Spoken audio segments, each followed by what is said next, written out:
বাংলাদেশের আধুনিক ইতিহাসে কিছু নাম আছে যেগুলো শুধু রাজনৈতিক পরিচয়ে নয়, গভীরভাবে লেখা থাকে মানুষের হৃদয়ে। বেগম খালেদা জিয়া তেমনই একটি নাম। আজ জীবনের শেষ প্রান্তে দাঁড়িয়ে থাকা এই সংগ্রামী নারী দেশের কোটি মানুষের মনে আবেগের ঢেউ তুলেছেন। অশ্রুভেজা চোখে মানুষ প্রার্থনা করছে তিনি যেন সুস্থ হয়ে ফিরে আসেন। রাজনীতির বিভাজন ভুলে বাংলাদেশ আজ তাকে স্মরণ করছে একজন রাষ্ট্রনায়ক, একজন সংগ্রামী মা এবং একজন অবিচল নেত্রী হিসেবে। ১৯৯১ সাল, সামরিক শাসনের ধ্বংসস্তূপে দাঁড়ানো এক অস্থির বাংলাদেশ, ভঙ্গুর গণতন্ত্র, দুর্বল রাষ্ট্র কাঠামো, আস্থাহীন ভবিষ্যৎ। ঠিক সেই মুহূর্তে দায়িত্ব নেন বেগম খালেদা জিয়া। তার নেতৃত্বে প্রাণ ফিরে পায় সংসদীয় গণতন্ত্র। গণভোটের মাধ্যমে বাতিল হয় রাষ্ট্রপতি শাসন ব্যবস্থা। ক্ষমতা ফিরে যায় জনগণের হাতে। এটি কেবল রাজনৈতিক সিদ্ধান্ত নয়, ছিল বাংলাদেশের ইতিহাসের মোড় ঘোরানো এক বিজয়।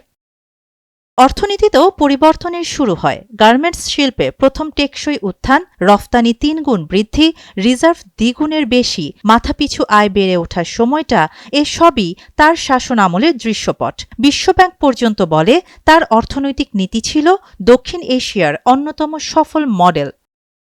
নারী শিক্ষায় তার অবদান ইতিহাসের অনন্য দৃষ্টান্ত। Female secondary school assistant programme, যে কর্মসূচি বাংলাদেশের সামাজিক মানচিত্র বদলে দেয়। মাত্র এক দশকে মেয়েদের স্কুলে যাওয়ার হার ৩৩% থেকে বেড়ে দাঁড়ায় ৫৬%। ইউনেস্কো স্বীকৃতি দেয় এই অর্জনকে। আজ বাংলাদেশের যে নারী অগ্রযাত্রা, তার শেকড় বেগম জিয়ার নীতিতেই।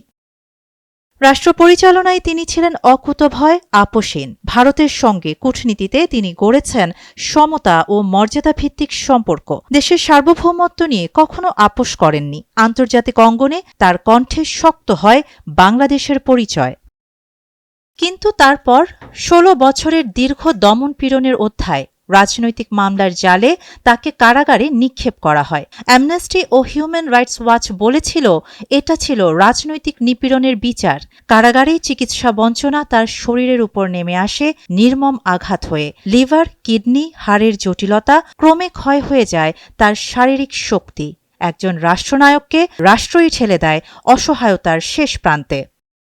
আজ বাংলাদেশের মানুষ বুঝতে পারছে এই আচরণ কেবল একজন নেত্রীকে নয়, একটি জাতিকেই আঘাত করেছে। মানুষের চোখের পানি প্রার্থনার ভাষা হয়ে ঝরছে তিনি যেন সুস্থ হয়ে ওঠেন। তার অনুপস্থিতি বিএনপির জন্য শুধু নেতৃত্বের শূন্যতা নয়, এটি আদর্শ, ঐক্য আর ভবিষ্যৎ দিক নির্দেশনার সবচেয়ে বড় পরীক্ষা। একদিকে আছে অনিশ্চয়তা, অন্যদিকে সম্ভাবনা। তার ত্যাগ ও সংগ্রাম দলকে নতুনভাবে ঐক্যবদ্ধ করতে পারে। তার জীবন হতে পারে নতুন প্রজন্মের অন্যায়ের বিরুদ্ধে দাঁড়ানোর প্রেরণার নাম।